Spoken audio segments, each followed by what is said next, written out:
மதுரை விமான நிலையத்திற்கு சர்வதேச அங்கீகாரம் கிடைக்குமா? தொழில் முனைவோர் எதிர்பார்ப்பு.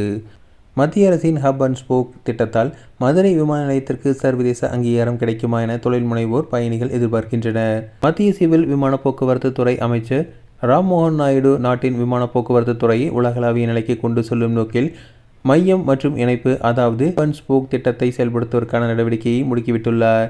இந்த திட்டத்தின் செயல்பாடுகள் குறித்து டெல்லி விமான நிலையத்தில் நடைபெற்ற உயர்மட்ட கூட்டத்தில் அவர் விரிவாக ஆய்வு செய்தார். இந்திய விமான போக்குவரத்து துறையில் ஒரு முக்கிய மைல்கல்லான இந்த திட்டம் மதுரையை போன்ற வளர்ந்து வரும் நகரங்களுக்கு எப்படி பயனளிக்கும் என்ற கேள்வி எழுந்துள்ளது.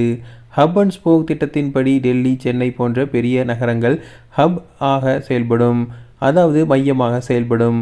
மதுரை போன்ற நகரங்கள் ஸ்போக் இணைப்பு புள்ளிகளாக செயல்படும்.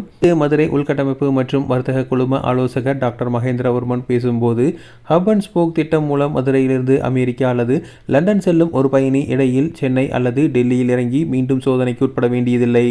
சர்வதேச பயணிகளுக்கான குடியுரிமை, சுங்க சோதனை ஆகியவை மதுரையிலேயே முடிந்துவிடும். எனவே அவர்கள் தாமதமின்றி சர்வதேச விமானங்களில் உடனடியாக மாறி செல்லலாம்.